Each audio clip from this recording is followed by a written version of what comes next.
Se abre la sesión. Señoras y señores claustrales, sentaos y cubríos.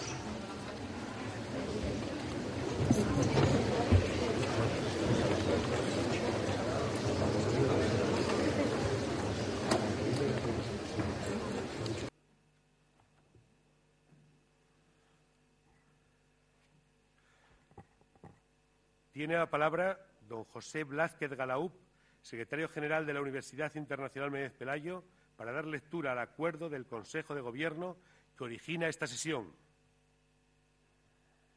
Con la venia. Acta del Consejo de Gobierno de la Universidad Internacional Menéndez Pelayo de fecha 25 de junio de 2009. Punto tercero. Estudio y aprobación, si procede, del nombramiento como doctor honoris causa de don Francisco Pérez González. Estudiada la documentación presentada por el rector magnífico y considerando los especiales méritos que concurren en don Francisco Pérez González, el Consejo de Gobierno aprobó por unanimidad nombrar a don Francisco Pérez González doctor honoris causa por la Universidad Internacional Menéndez Pelayo.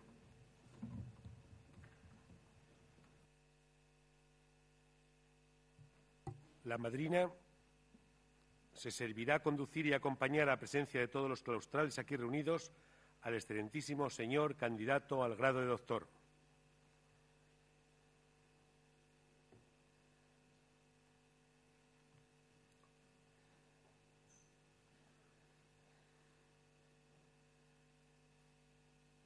En pie.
Sentaos.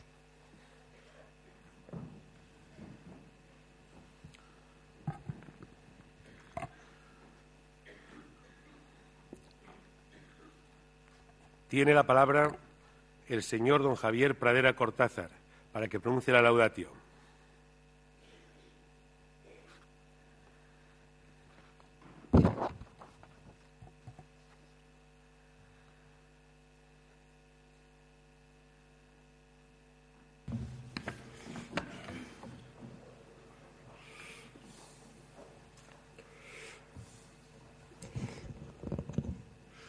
Señor rector, señora ministra, señor presidente de la Comunidad de Cantabria, autoridades, señoras y señores, es para mí una satisfacción personal y a la vez un honor ser el testigo, el padrino o el telonero, táchese lo que no convenga, en este acto de entrega a Francisco Pérez González del doctorado honoris causa de la Universidad Menéndez Pelayo, que ya le había honrado en fecha anterior con su medalla de oro. La lista de los honrados con este doctorado es breve pero muy selecta. En ella figura Albert Hirschman, a mi juicio uno de los economistas y sociólogos más lúcidos y penetrantes del siglo XX, aunque la fama no le acompañe en el mismo grado. Fue concedido también a Helmut Schmidt, uno de los grandes políticos alemanes de la posguerra, y al científico Mariano Barbacid. Al subir a este acto me decía un veterano editor, Julián Viñuales, que este doctorado no debía ser solo honoris causa, sino también laboris causa, porque realmente Francisco Pérez González ha trabajado por la edición y como editor, como librero, como hombre del libro desde la más temprana edad y sigue trabajando todavía. No resulta fácil separar los méritos de Francisco Pérez González. Primero, los méritos por su vinculación a la universidad, de la que os hablaré más tarde. En segundo lugar, como figura central de la edición en España. Y, en tercer lugar, como vehículo de comunicación, como charnela, con el mundo de la edición iberoamericano. Con ese mundo de la edición, por lo tanto, de las dos orillas, de España y de América. Entre los legados que va a dejar Francisco Pérez González va a ser una magnífica biblioteca de autores de esas dos orillas, de autores en castellano de España y de América, en una biblioteca fundada en su pueblo de origen, en Barcelilla, que es un poco como el resumen de todas sus aficiones y de todas sus pasiones como editor. Por lo tanto, el reconocimiento académico yo creo que se extiende a la labor de edición realizada en España y a su vinculación con América Latina, como quedó demostrada con la creación en el año 83 del LIBER, que es la Feria del Libro Española y Latinoamericana, que hace la competencia y es complementaria a la vez con la Feria de Frankfurt, que es, como saben, la más importante feria del libro del mundo. Bueno, en lo que respecta a la Universidad Menéndez y Pelayo, a la vinculación de Francisco Pérez González con la universidad, basta con mencionar la creación en 1983 de estos encuentros de la edición que hoy se conmemoran con su 25 aniversario. En todos esos encuentros, Francisco Pérez González fue el espíritu animador, el Deus ex machina, que operaba sobre el teatro en el que los demás actores trabajábamos, a veces tirando de los hilos, o casi siempre tirando de los hilos, y por lo tanto sería inconcebible haber llegado a este 25 aniversario sin el trabajo y sin la inspiración de Francisco Pérez González. Pero la vinculación suya con la universidad empezó en sus años mozos, cuando subía a montar por las mañanas y a desmontar por las tardes un tenderete de libros como librero modesto de Santander para los alumnos de verano de la universidad. En la universidad conoció desde muy joven, y precisamente por ese amor al libro que le llevó a la profesión de librero primero y a la edición después, conoció a figuras como Pedro Laín, como Antonio Tobar, como José Luis Aranguren, que habían empezado en ese momento su deriva desde el primer franquismo hacia el pensamiento liberal. Por lo demás, de añadidura a su presencia en los años mozos como librero, Pérez González fue, en los encuentros de la edición, el mejor interlocutor imaginable con todos los rectores de la universidad que yo conozco y de los cuales voy a mencionar solamente a dos fallecidos. El inolvidable Santiago Roldán, alias Curry, y el malogrado Ernest Lluch, asesinado por ETA en su propia casa en Barcelona, pese a intentar, o mejor dicho, tal vez por intentar, abrir un proceso dialogado con ETA para finalizar la violencia. La respuesta de los terroristas fue matarle en el aparcamiento de su propia casa. Bueno, por lo demás, mi único título para hablar aquí de Francisco Pérez González, como ven, no tengo birrete ni toga de universitaria, de doctor.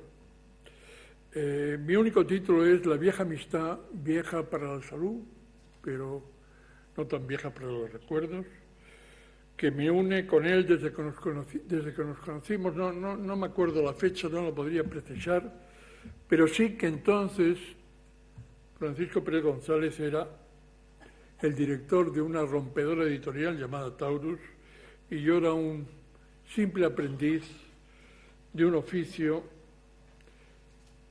en el que me vi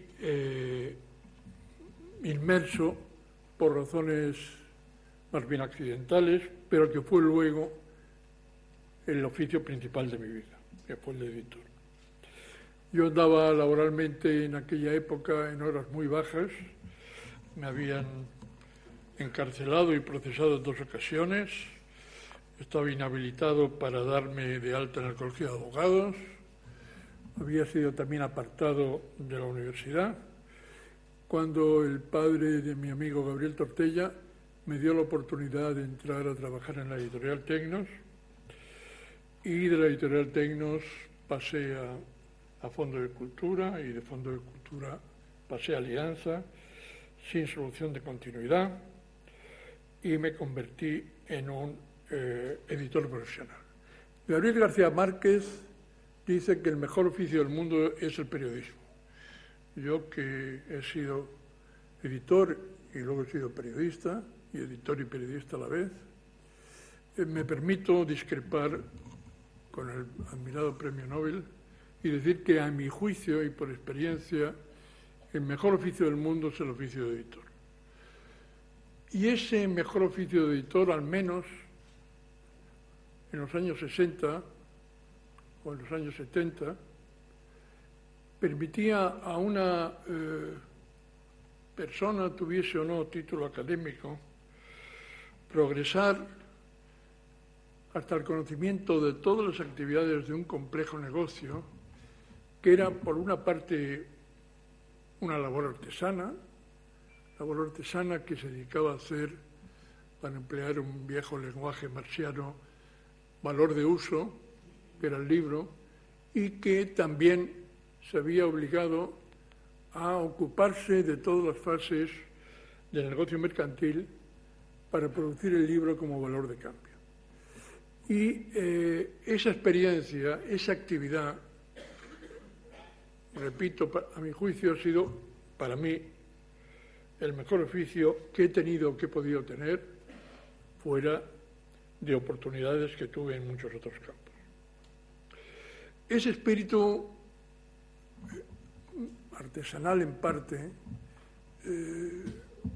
pareció morir en los años 90, pero creo que ha resucitado y que tenemos que alegrarnos todos a través de esa miríada de pequeñas editoriales que han surgido, sobre todo yo creo que en los primeros años del siglo XXI, y que están reiniciando el ciclo de la edición como mezcla de negocio y de artesanía, que pareció desaparecer por la formación de los grandes grupos editoriales en los años 60, 70 y 80. Y creo que es una de las mejores noticias que se pueden dar en este momento en un encuentro de editores, el hecho de que esas decenas de pequeñas editoriales luchan por sobrevivir, combaten la crisis y ofrecen en sus catálogos, en el pequeño nicho que tienen en el mercado, los brotes verdes de lo que puede ser un gran relanzamiento cultural desde el mundo de la edición. Yo aprendí el oficio, repito, trabajando primero con Gabriel Tortella y con Federico Navarro en Tecnos, luego con Arnaldo Orfila en Fondo, luego con José Ortega y con Jaime Salinas en Alianza, pero también con muchos otros editores de España y de América, en conversaciones con Manuel Aguilar, con Gonzalo Rosada, con Joaquín Díez Canedo, con Antonio López Llausás, con Benito Milla, con Alejandro Argullós, con Juan Grijalvo, con Baldomero del Carril y con los hermanos Salvat, pero sobre todo oyendo a Francisco Pérez González como guía o como gurú de varias generaciones de editores. Esa manera de iniciar el trato profesional y luego la amistad con Pancho, me permitirán desde ahora utilizar ese nombre familiar, por el que le conoce todo el mundo, incluso también en el mundo de la edición. La amistad con Pancho no fue por lo demás una singularidad mía, ya que Pancho fue el maestro de novicios, por así decirlo, de todos los candidatos vocacionales a ser editores.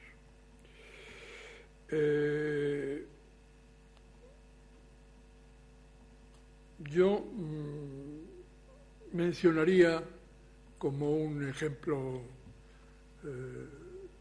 de notable recuerdo y de cariño para mucha gente, el nombre de Jesús Aguirre, también fallecido.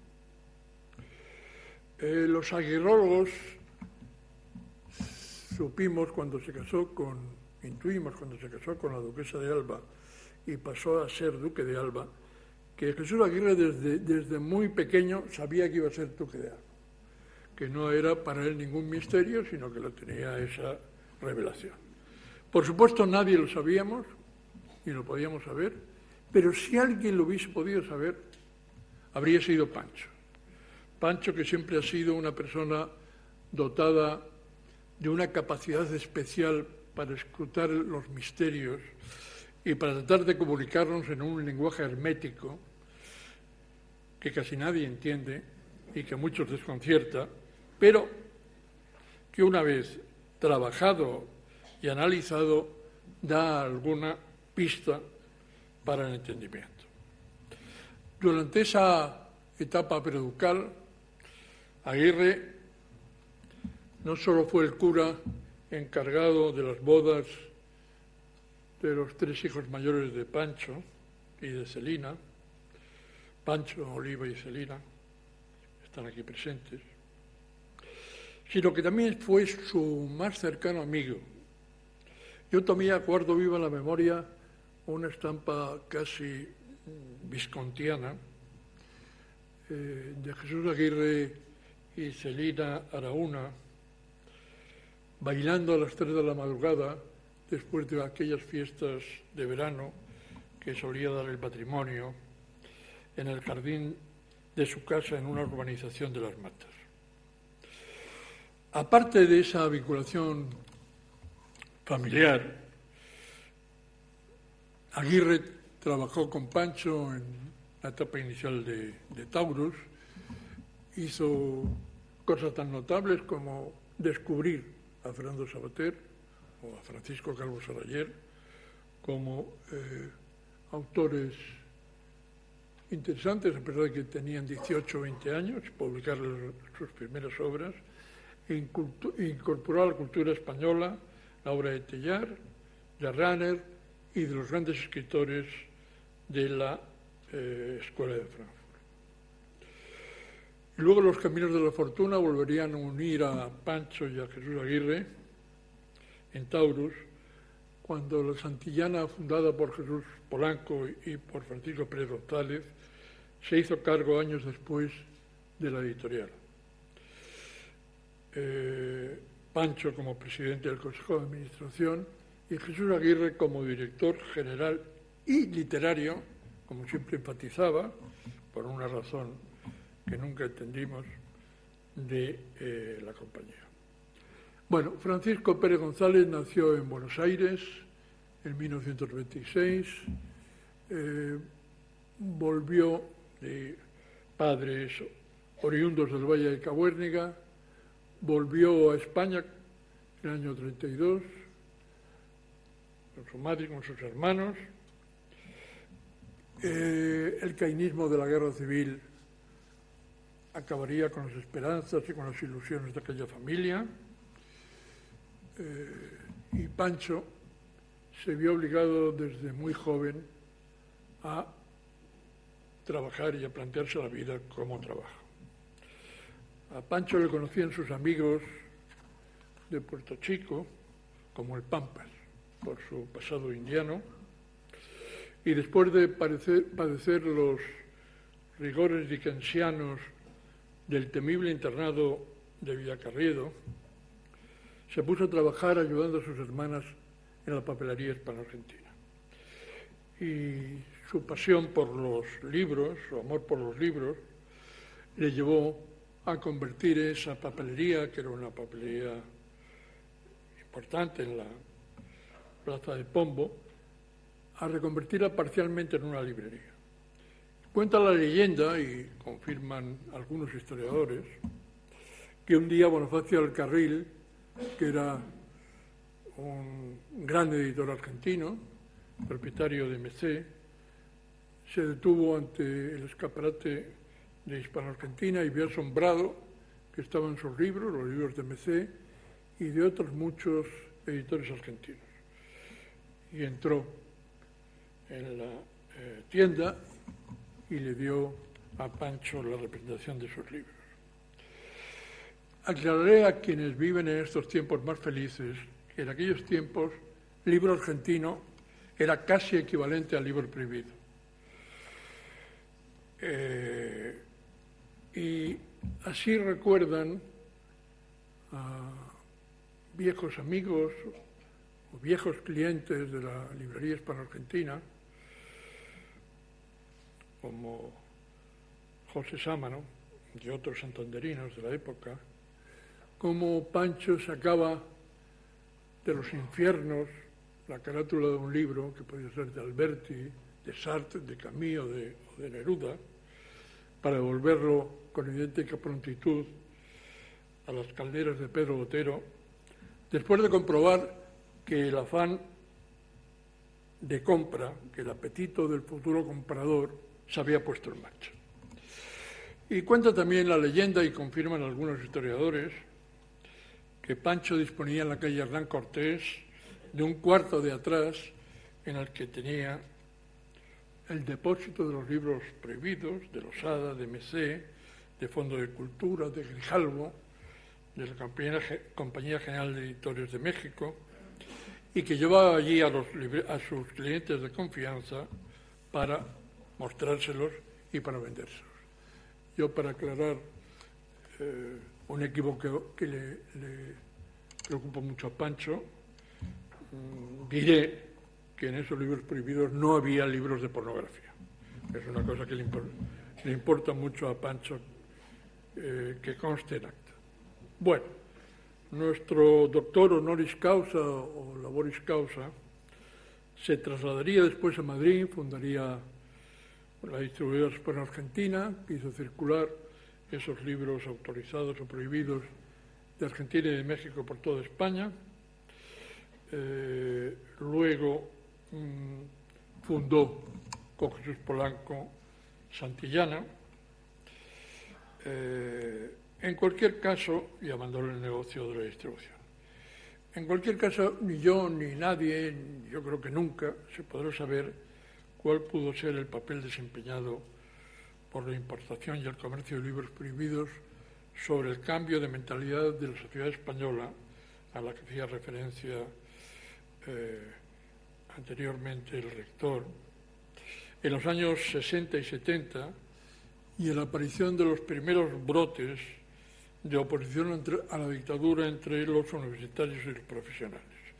Yo me hago la ilusión, porque ilusiones al fin y al cabo vivimos todos, que ese combate contra la censura, para engañar a la censura, aparte de constituir un deber moral y de ser a veces un buen negocio, sirvió para configurar la actual España de las libertades. Bueno, creo que es el momento de ir terminando por falta de tiempo, no por que me falten ganas de seguir hablando sobre Pancho. Aunque sus méritos para el nombramiento como doctor honoris causa de esta universidad sean abundantes y formen parte indisociable de su carácter, me parece que la condición de editor, como decía antes, prevalece sobre cualquier otro rasgo. Si existiese en todas las ciudades la costumbre, a mi juicio la buena costumbre, de París y de Valencia, donde las calles llevan siempre en el rótulo la condición profesional o académica del homenajeado, es historiador, geógrafo, científico, sin duda alguna, la calle que merece Francisco Pérez González, desde luego en Santander, en Madrid y en muchas capitales americanas, sería librero y editor Francisco Pérez González.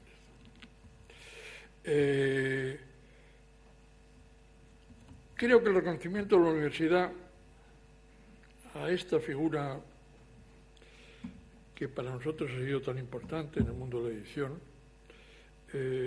tiene razones justificadas. Una universidad necesita alumnos bien formados. Y yo creo que para que haya alumnos bien formados en primaria, secundaria, en bachillerato, tienen que tener buenos libros de texto. Y el trabajo que hizo Santillana desde comienzos o mediados de los 60 para hacer buenos libros de texto, que continúa haciéndolo, merecen ese reconocimiento de cualquier universidad. Y la universidad también necesita un entorno bibliográfico capaz de poner intelectualmente al día a los profesores y a los estudiantes mediante la publicación de traducciones y de originales de las materias más diversas. Y también en un feedback imprescindible que sea capaz de absorber y difundir la producción de los creadores que trabajan en la universidad, de los investigadores y de los divulgadores, al estilo de lo que hizo Taurus y otras muchas editoriales. El mundo de la edición es una provincia sin duda menor en la vida intelectual, pero tiene derecho a figurar en los mapas de la cultura, al menos desde que Gutenberg inventó la imprenta y hasta que no se cumplan las tétricas profecías sobre la desaparición del libro. La función ancilar que ha tenido el libro desde Gutenberg hasta nuestros días, respecto a las grandes regiones creadoras de la ciencia, del ensayo, de la literatura y de la ciencia, le da derecho a cierto reconocimiento académico. Y ese reconocimiento académico creo que va implícito, que es una connotación simbólica decisiva en el doctorado honoris causa concedido a Francisco Pérez González. Y en este sentido, como antiguo editor y como amigo de Pancho, yo también se lo agradezco al rector y a la Junta de Gobierno de la Universidad Menéndez y Pelayo.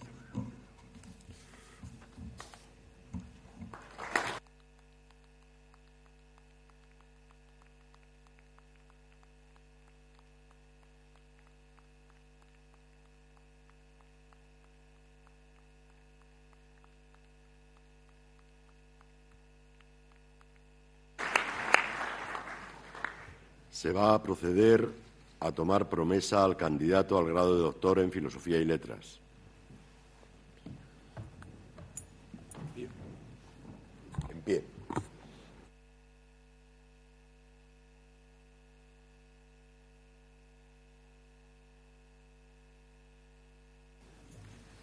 Acercaos para prestar con la más plena conciencia la promesa que os voy a tomar en nombre de esta Universidad Internacional Menéndez Pelayo. Prometéis solemnemente, por vuestra conciencia y honor, defender y respetar todos los derechos, privilegios y honores de esta Universidad Internacional Menéndez Pelayo, así como favorecerla y ayudarla cuantas veces se os demande. Prometo. Se va a proceder a la solemne colación del título de doctor honoris causa al excelentísimo señor don Francisco Pérez González. La Universidad Internacional Menéndez Pelayo, a propuesta de su Consejo de Gobierno y en reconocimiento a vuestros méritos relevantes, os ha nombrado doctor honoris causa. Como testimonio de esa dignidad y en virtud de la autoridad que como rector me está conferida, os entrego el título doctoral.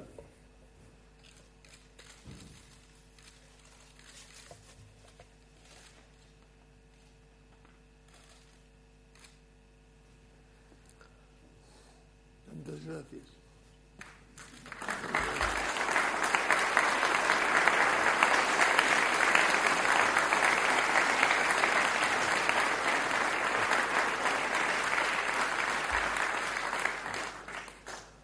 Además, os impongo el birrete laureado, símbolo de tan alto honor, llevadlo sobre vuestra cabeza como corona de vuestros estudios y merecimientos.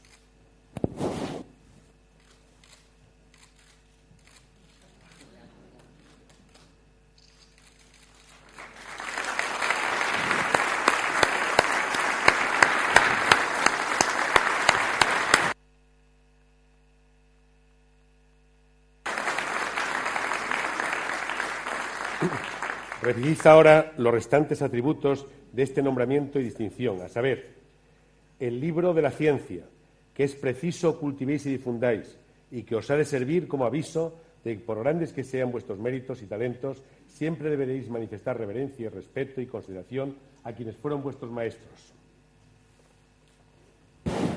Tendré la referencia y procuraré aprender de ellos. El anillo, que en los pasados tiempos se entregaba en esta solemne ceremonia como emblema del privilegio de firmar y sellar los dictámenes, consultas y arbitrajes de vuestra ciencia y profesión. Gracias. También. Los guantes blancos, símbolo de la pureza que debe conservar vuestras manos y signo de vuestra dignidad. Gracias. Doctor don Francisco Pérez González, te admito e incorporo al claustro de doctores de la Universidad Internacional Méndez Pelayo.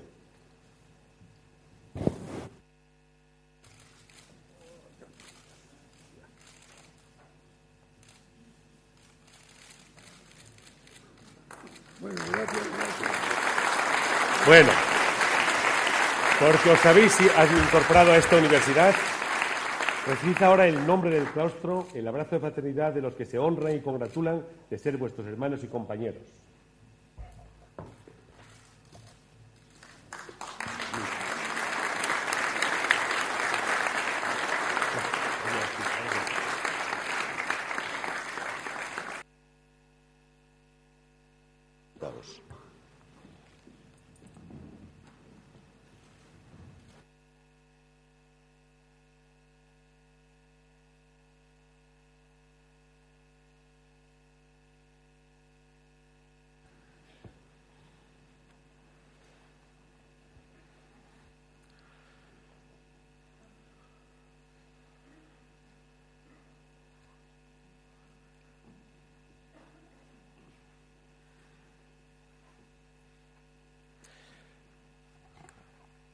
Tiene la palabra el excelentísimo señor don Francisco Pérez González para pronunciar su discurso de ingreso en este claustro.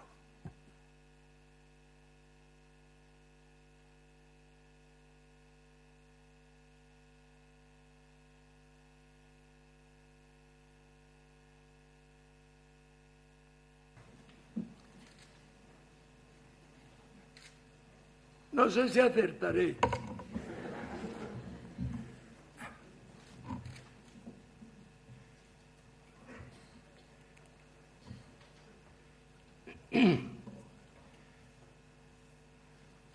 Permitidme expresaros, ante todo, que este es un galardón que me ha llenado de ilusión.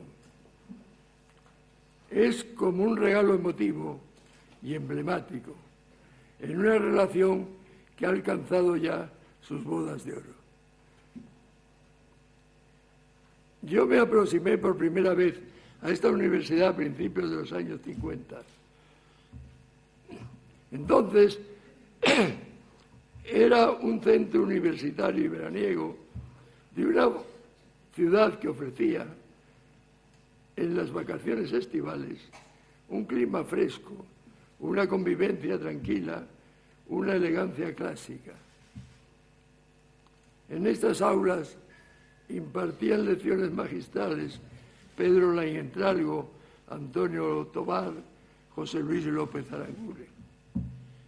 En el vestíbulo, un joven atendía un puesto de venta de libros que él mismo montaba cada mañana y desmontaba cada atardecer. Hoy, aquella ciudad es un moderno lugar de veraneo, rebosante de vitalidad y con aspiración de ser capital europea de la cultura. Aquel reducto universitario, elitista, es hoy un ágora popular en el que imparten enseñanza y debate prestigiosos profesionales de todas las áreas del saber. Y aquel joven librero con inquietudes es este veterano editor que os habla.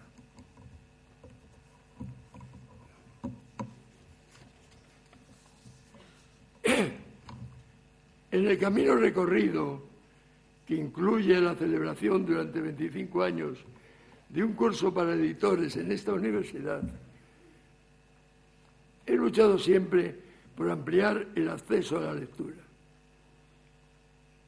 Una tarea en la que he aprendido el valor de dos actitudes importantes para abrirse camino: leer mucho y ser emprendedor. Es una enseñanza que me parece de la máxima utilidad para los jóvenes de hoy,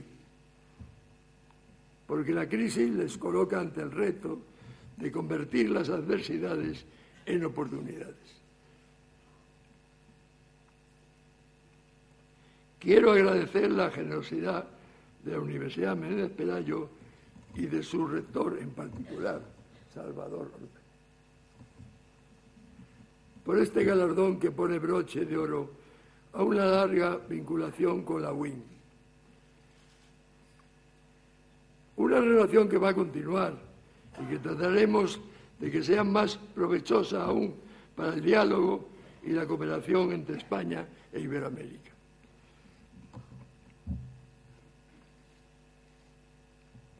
Pero no me gustaría dejar en el olvido a las autoridades académicas que en el pasado han dirigido también con dedicación y acierto esta universidad.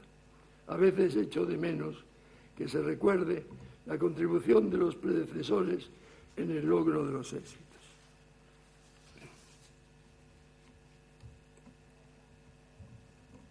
Yo siempre tengo presente el agradecimiento a mi familia por su comprensión y ayuda para que yo pudiera desarrollar mi vocación emprendedora.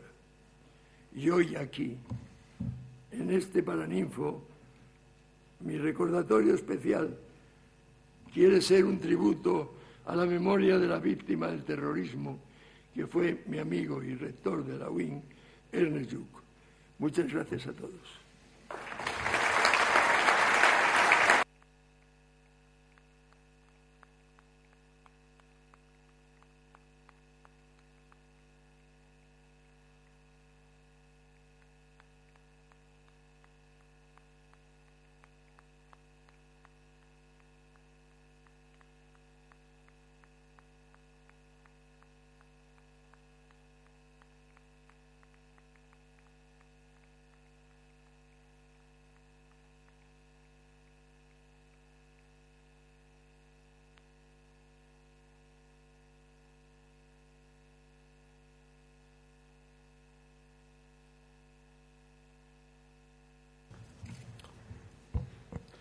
Señora Ministra de Cultura, señor Presidente del Gobierno de Cantabria, señor Delegado del Gobierno, señora Vicepresidenta del Gobierno de Cantabria, señores y señores consejeros, claustro de la Universidad, autoridades civiles, militares y académicas, querido doctor honoris causa, laboris causa, acepto la propuesta, Francisco Pérez González, querido amigo y admirado Javier Pradera, señoras, señores, amigas y amigos. Ante todo, permítame expresarles mi agradecimiento por su presencia en este solemne acto académico. Muchas gracias. Me gustaría, aunque algunos lo conozcan, explicarles o, en su caso, recordarles el significado de la ceremonia de colación del título de doctor honoris causa, ceremonia que acaban ustedes de presenciar. Tiene ciertos rasgos relacionables en su origen con el origen monástico y eclesial de la propia universidad, y significa la incorporación al claustro a título honorífico de aquellos que se distinguían por sus méritos y el desempeño de su profesión. La incorporación al claustro llevaba consigo un ritual cargado de simbolismo, la promesa en conciencia de lealtad a la institución universitaria y a sus prerrogativas, la imposición del birrete coronaba los méritos alcanzados, la entrega del libro, donde se recogían los conocimientos de la profesión, simbolizaba el respeto a los propios maestros y a la tradición docente, la colación del anillo otorgaba la capacidad de sellar dictámenes, consultas y arbitrajes en la profesión. La entrega de los guantes blancos representaba el compromiso del buen hacer profesional. Con el abrazo fraternal de los representantes del claustro al nuevo doctor honoris causa, este se incorporaba como miembro honorario al claustro extraordinario. Esta es la significación de la ceremonia y este es el compromiso de nuestro doctor honoris causa con la UIN. En esta ocasión hemos recibido gozosamente en el claustro a un editor. Permitidme que, aunque sea brevemente, que me refiera a esta profesión. El editor es el responsable del proceso editorial, largo proceso que va desde la selección de la obra literaria y acaba en el usuario final y convierte a una obra privada, personal, en un bien público. El proceso editorial comienza, como ustedes saben muy bien, con la evaluación editorial del texto futuro libro, su revisión filológica, definición de las ilustraciones, cubiertas, maquetado, impresión, encuadernación. La edición de libros es la industria que produce y distribuye los libros de literatura, de ciencia, de tecnología, de pensamiento, de información. Y aunque el término se ha reservado en general a la distribución de libros y periódicos, las nuevas tecnologías de la comunicación han extendido la edición a todo el campo de Internet, los sitios web, los blogs y similares. Este último aspecto, decía yo hace unos días, se llama el movimiento Groundswell. Afecta a la generación Einstein y que sin duda revolucionará o ya ha revolucionado el mundo editorial como en su momento lo revolucionó la introducción de la imprenta, la liniotipia o la impresión digital. Existe un curioso paralelismo, no sé si ustedes se han dado cuenta de ello, entre la evolución de la universidad por supuesto, la transmisión del conocimiento y la evolución de la edición. Y es a partir del desarrollo de las universidades en el siglo XII cuando la literatura con intencionalidad oral y la transmisión de conocimientos mediante pinturas e iconos va a dar paso a una gran demanda de libros, base de un incipiente negocio de libros que amanuenses e iluminadores realizaban con primor y esmero, pero ciertamente con un alto coste y con una gran lentitud. Lentitud no compatible con la demanda creciente de libros. La llegada de la imprenta supone la capacidad de producir libros a bajo coste y de manera rápida. La imprenta, que era ya conocida por los chinos en el siglo VII o el siglo VIII, llega a Europa con los árabes, que lograron dominar tanto la técnica de imprimir como la de fabricar papel. Y Johannes Gutenberg mejoró la forma de impresión china, consiguiendo reducir costes. Y en el siglo XVI, y de manera casi paralela, florece en Europa la industria papelera. La facilidad para imprimir libros favorece la difusión de los hábitos de lectura, el desarrollo de las lenguas vernáculas, el desarrollo del libre examen de los textos, incluidos los religiosos, base de la Reforma protestante. Nace el correo, se desarrolla la prensa y comienzan las publicaciones científicas. La imprenta fue el elemento esencial de la universidad renacentista, antecedente inmediato de la universidad actual. Yo aventuro, en relación con las tétricas profecías a las que se refería Javier, sobre la inmediata desaparición del invento de Gutenberg, aventuro que la imprenta no desaparecerá, sino que, al igual que las otras máquinas, se irá transformando, sublimando y adaptando a los nuevos tiempos de un futuro prometedor para la edición. Por lo tanto, el camino de la edición y el de la transmisión de conocimiento, misión principal de la universidad, corren parejos. Y hoy nuestra universidad se viste de gala para emitir en su claustro a un nuevo miembro, a un editor, a Francisco Pérez González, a una persona que con su trabajo de editor ha logrado poner en contacto a millones de lectores de uno y otro lado de ese Atlántico, ubicado en ese territorio que Carlos Fuentes denominara la Mancha Manchega, el país de locura de Don Quijote, que convierte el Atlántico en puente, no en abismo, mancha manchada de pueblos mestizos, luminosa sombra incluyente, nombre de una lengua e imaginación compartidas, territorios de la Mancha, el más grande país del mundo. Con este doctorado, la UIN hace un reconocimiento a un editor de dilatada trayectoria profesional y a su contribución a reforzar los lazos culturales entre España e Iberoamérica. Estos son los méritos en el desempeño de su misión del doctor Francisco Pérez González. Hay algo especial del recién investido doctor que me gustaría resaltar, y aquí se ha dicho, y es su pronta vinculación a nuestra universidad. Él mismo ha explicado cómo en los lejanos años 50 tendió un puesto de libros en esta casa, al que acercaban los intelectuales del momento. Él señalaba a Pedro Laín, a Antonio Tobar, a López Aranguren. Todo eso y mucho más lo pueden ver ustedes en nuestra biblioteca digital. Hemos ido recogiendo el testimonio de todos los intelectuales que han pasado por aquí. Bueno, pues el tiempo y mucho trabajo convirtieron a aquel joven librero en editor. Como se ha dicho en la laudatio, el nuevo doctor ha sido una figura central de la edición española e iberoamericana durante más de medio siglo. En 1954, en colaboración con Rafael Gutiérrez Girardot y Miguel Sánchez López, funda Editorial Taurus, una referencia intelectual para varias generaciones de universitarios españoles y latinoamericanos.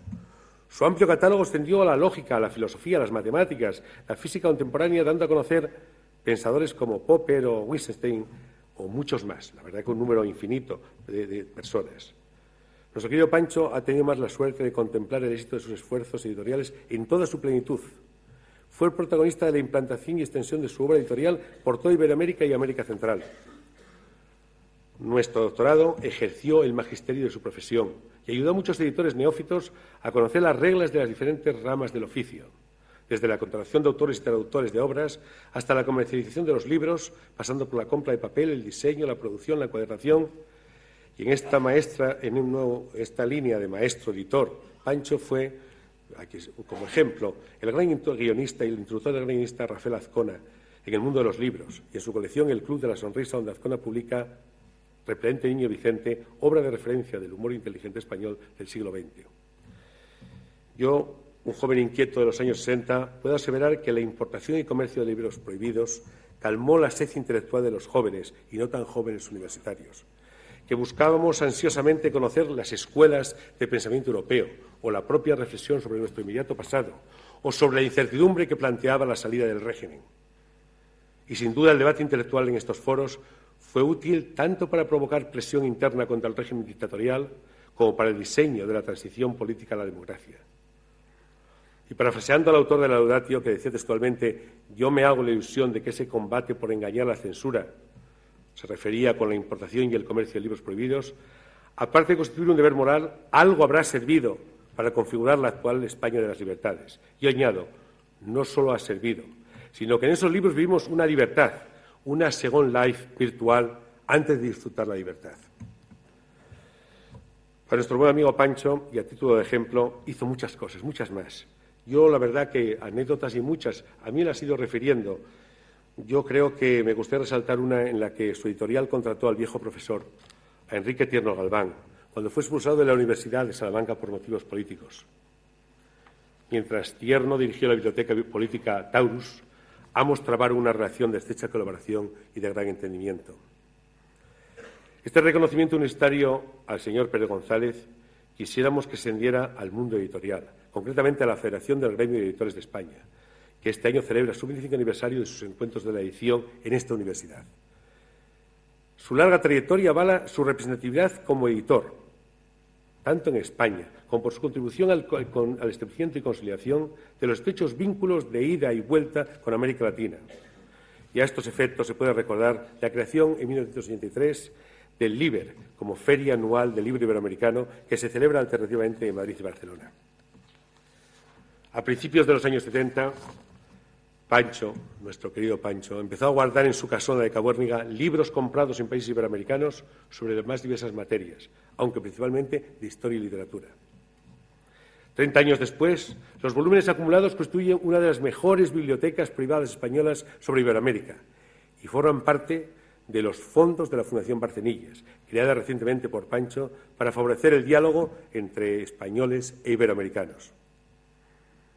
Francisco Pérez González ha sabido ser un buen interlocutor del sector editorial con nuestra universidad, con sus rectores, con aquellos que están con nosotros y los que siempre vivirán en nuestro recuerdo agradecido por su trabajo y por su ilusión.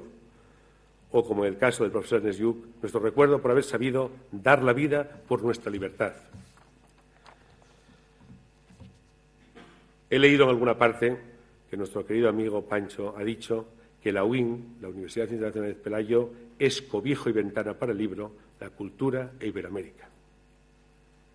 Este es tu legado, como tal lo consideramos, y la Universidad Internacional de Pelayo y yo, como su representante, nos comprometemos no apartarnos de este camino y transmitirlo en tu nombre a los sucesivos miembros de este claustro. Gracias.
Se levanta la sesión.